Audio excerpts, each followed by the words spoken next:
Hi everyone, and in today's video I want to discuss the topic of looking beyond the zero waste. I don't know why, but I noticed recently in the last couple of years when people talk about all things eco, they mostly consider their waste and they talk about zero waste. When they get something, they think like, oh, is this thing going to be recycled? Is this thing going to be biodegraded or not? But unfortunately, when we talk about things we use and things we surround ourselves with, when we think about the environmental impact, about the eco impact, there is lots of stuff that happens before this thing comes into our possession. Basically, if we want to be thinking like sustainably, we have to be thinking of the whole life cycle of item, starting with the creating the ingredients, like sourcing the material that this thing will be produced from, and going into materials processing, the actual production cycle, manufacturing on this item, also about these things like distribution, selling this item, storing this item, shipping this item, transporting this item, and stuff like that. I actually decided that it's probably good to make the whole video talking about the life cycle of thing, and also talking like what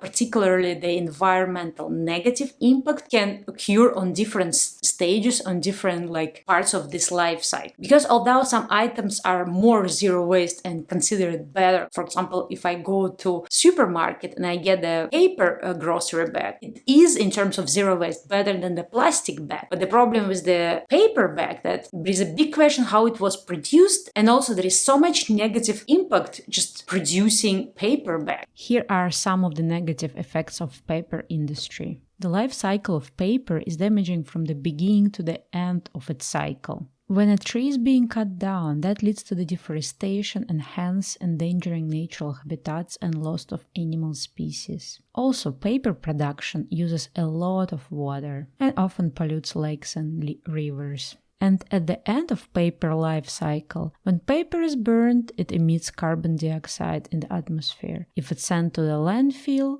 it's a bad news too. When paper rots in the landfills, it emits methane, a greenhouse gas. So usually when we talk about the life cycle of things, we talk about 6 stages. The first stage is the sourcing of materials, raw materials extraction, all the resources that we need to produce this item, basically the ingredients. For example, when we talk about this t-shirt, if this t-shirt is a cotton, we are talking about growing the cotton. If we are talking about this t-shirt, if it's a synthetic material, then we're talking about extracting some oil and creating synthetic materials from this oil. So the first stage is extracting the resources. The second stage is the processing of these materials. For example, paper, like on the first stage, we're going to cut a tree. So we're going to source this tree. But on the second stage, we're going to create some wood pulp that's going to eventually go into the paper production. If we talk about clothing items, so from the cotton, we have to produce the actual fabric. And then also this fabric has to be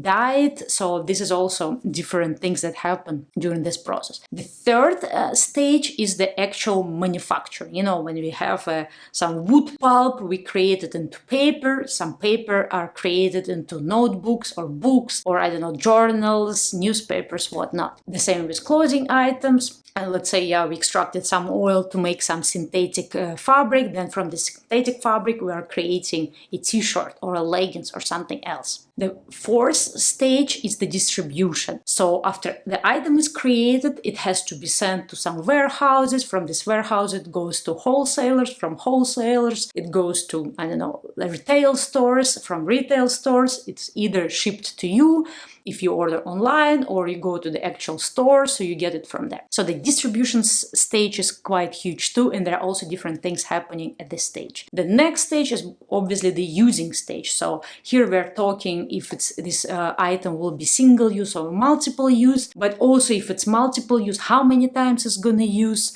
how often it's gonna use, and how long it will last. Let's say if it's, if it's a paper cup, it's gonna only used once and, discard it. If it's a reusable plastic cup, maybe it's going to be used, 100 times and last couple of years. After that, it will be broken. If it's, metal cup, it's going to be used, more times and it can last a lifetime. And the last stage after using is obviously the the end of life cycle, it's disposal. What's going to happen to this item? Is it going to be composted? If it's a paper cup, it can be composted if it has no plastic inside it. If it's a metal cup, can it be recycled in, let's say, if it's aluminium, it can be. And if it's glass, it can be recycled. If it's plastic, what types of plastic can it be recycled? If it can't be recycled and sent back to the cycle, so is it going to be sent to the landfill, and just stay there and take God knows how long to decompose, or maybe it's going to be incinerated, or what else can happen to this thing? Maybe it can be upcycled into something. Maybe it can be repurposed into something. Maybe not. At each of these stages, starting from raw materials instruction and going into the disposal, there are lots of resources that are used that can be sometimes hidden. For example, at each stage, there is energy involved, because to run the machinery to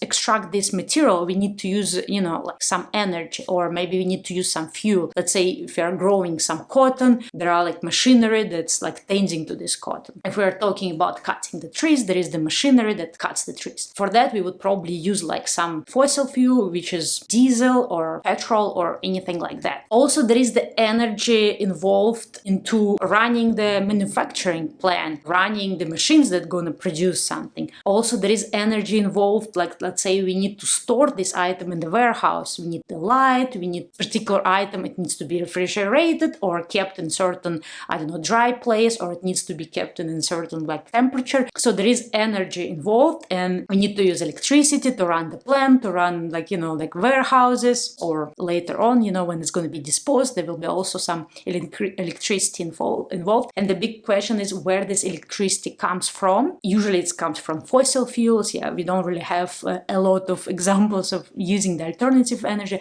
So it's also, lots of resources that are quite hidden. Another hidden resource is water usage. At most of the stages of each item, there will be water used to produce it. And to give you some examples, I even have some numbers. To create one pair of shoes, you need at least 2,000 gallons of water. To create one hamburger, you need 600 gallons of water. To create, pint of beer, you need 45 gallons of water. To create one sheet of paper, you need 3 gallons of water. And where exactly this water is used? If we are talking about something like, let's say, the cotton t-shirt, when we are growing something, we obviously need to water it. And then when we process the materials, for example, to dye this fabric, to make it black or whatever color, we also need water. Obviously, when we are running like a plant that creates paper, there is also lots of water involved in the manufacturing process. So there is lots of hidden water cost. Besides the usage of resources like using electricity, using energy, fossil fuels, water and stuff like that, there is also such aspect as pollution. We can pollute air, we can pollute water, we can pollute land. For example, if the plant is running and it requires water, sometimes this plant can pollute water. For example, there is a data that in developing countries, 70% of industrial wastes are dumped untreated into waterways, where they pollute lakes, rivers, and other waterways. Obviously, all the machinery that works, all the plants, manufacturing plants, they also can pollute air. I just gave you some data from developing countries, but here's the data from America. The most air polluting industries here are electricity generation, paper production, and chemical industry. Like we can pollute soil. For example, if you are growing cotton, we have to use pesticides,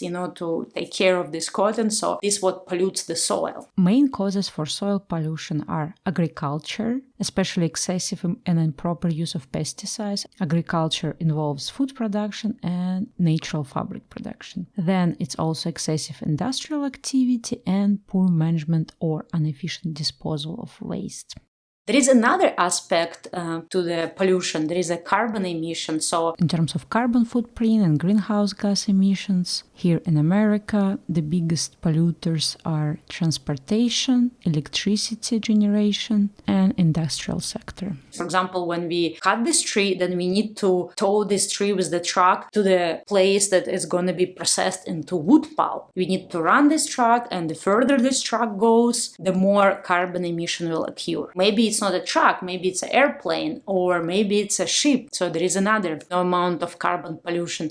Then when we move these raw materials processed, let's say in the wood pulp, we move it to the manufacturing plant, that's another transportation cost, that's another carbon emission. And obviously when it goes into the distribution funnel, there is also lots of transportation, shipping, and again carbon emission. And besides all that, there is another type of pollution that's important to mention too during the usage stage or disposal stage. If you talk, for example, about synthetic materials, plastic, those materials pollute the ocean because there is a problem of microplastic and stuff like that. So on all the stages of the life cycle, starting from extracting material and going into usage and disposal, there are many different like small hidden and not hidden things how the negative environmental impact can occur. Other things that we should consider in terms of looking at the life cycle as a whole, we're talking like, for example, about extracting the raw resources. Are we depleting any natural resources that can be, regrown or redone? Also, it's quite important, are we depleting the fossil fuels like oil, coal, and other stuff? Another impact that's also quite important, like, are we harming the biodiversity? So let's say there was a forest, nice forest, it was like doing quite well, there were animals living there were some plants living there, but then we decided that we want to produce some palm oil. So we cut down the forest, put some palm trees, and we create palm oil.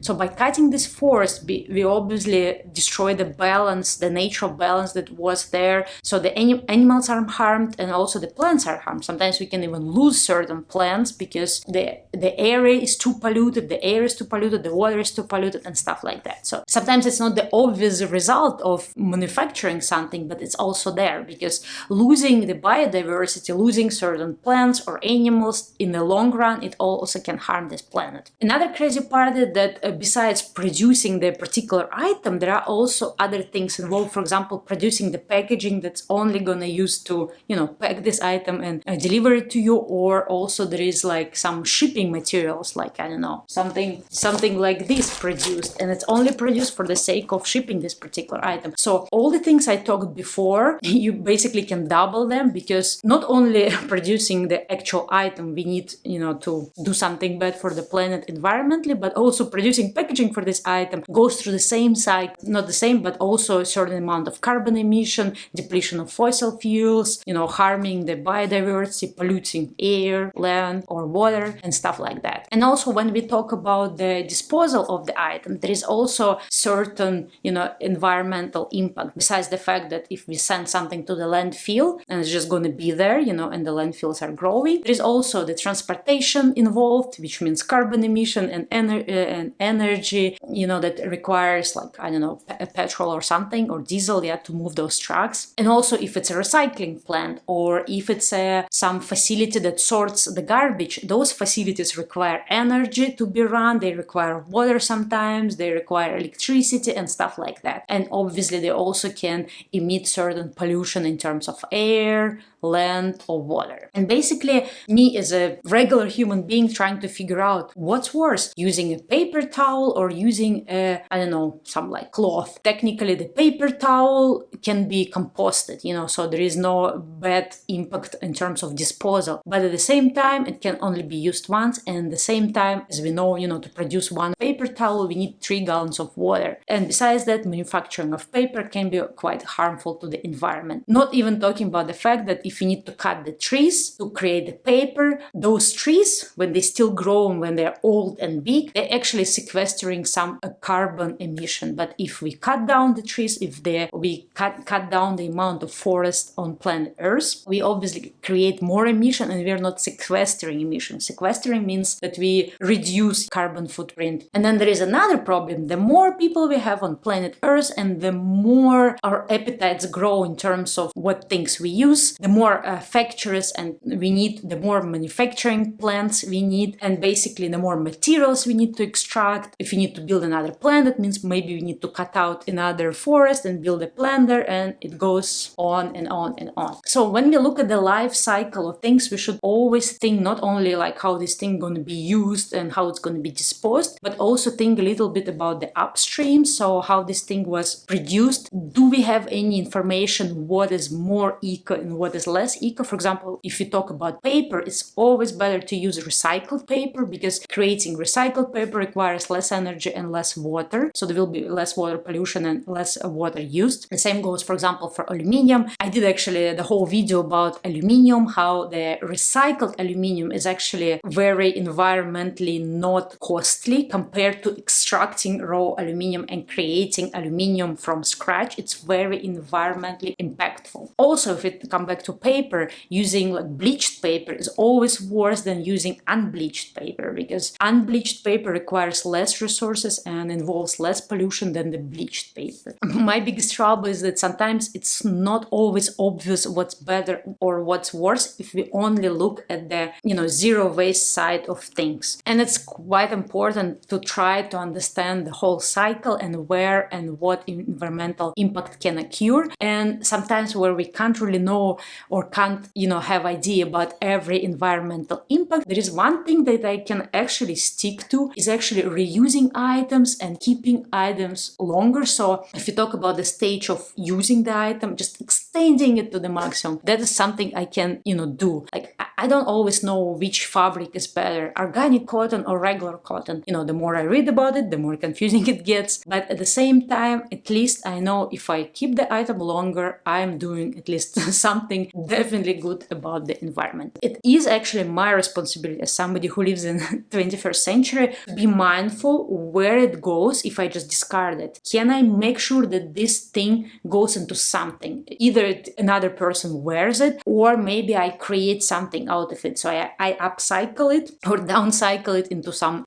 towels to use in the kitchen, or maybe I create something out of it. I know some people probably know what I said in this video, but I also see that there is also lots of misconception when people think like, oh, using paper towels is more hygienic or it's just better because I can dump it in the compost, and they completely don't think what happens before this paper towel was even delivered to your house. What was the whole impact of having this towel? And again, the reusing item is always better than single-use item. It's a rule of thumb that single-use item is never good unless it's, that's the only option. Let's say we are talking about syringes. Yeah, in that case, when it's about safety and health, using the single-use item might be the only option. But most of the time, it's better to extend the life. And also, I was thinking a lot that I think in the last couple of years, for example, things made of plastic were really villainified. So people were really saying oh my God, plastic is so bad. Just avoid all plastic altogether. But again, the more I research, the more I learn about it. It's not about the plastic itself. It's about our approach. Unfortunately, we have a really disposable approach. And I think I talked about it in one of my first videos on this channel like a year ago, how we use items as disposable. We like to change things. We like just to get a new item because it's just more convenient. And that's what brings trouble. Not just the fact that we're using plastic items, but our approach to plastic. In lots of situations, plastic can be not as bad if it's reused many times. I remember the funny story when a year ago, I went so crazy into,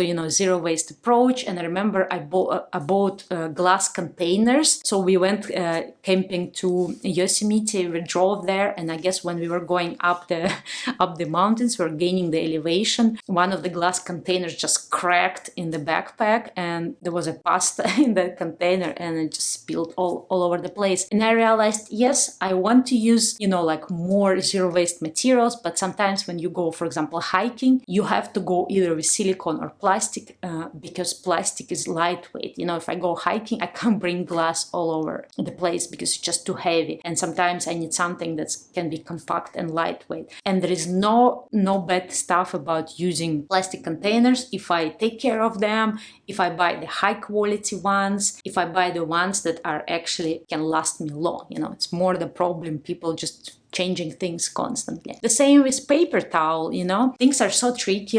For example, some time ago, a couple of years ago, I stopped using paper towels. At some point, we even stopped buying them. But then when I was doing research for my other video that I actually gonna shoot sometime later, I wanted to talk about the low impact, low waste approach to hiking and camping. And I realized that if you are camping out somewhere in the wilderness, you're camping out in some dispersed camping, and let's say you have to wash your dishes, in terms of protecting that particular natural, environment, you are actually better off using a little bit of paper towel and just wiping your, plates than actually washing them with the dishwash soap, because the dishwash soap, it's actually, pollutes the soil and it can somehow harm the flora or fauna in this place. And also, if you, let's say, if you just wipe something instead of washing it, you don't have like any water waste. So things are kind of tricky when you think about the environment, and sometimes you think like using paper towels is bad, and sometimes it's not, but sometimes it is. Anyway, I think I'm digressing right now. I hope you liked this video. If you did, share it with some of your friends, or give me a thumbs up, or leave a comment. Comments always help channels, especially as small as mine. It helps, for me to know what you think, and it also helps the algorithm to promote my little eco videos. Anyway, thanks you for watching until the end, and see you in my next video. Bye bye.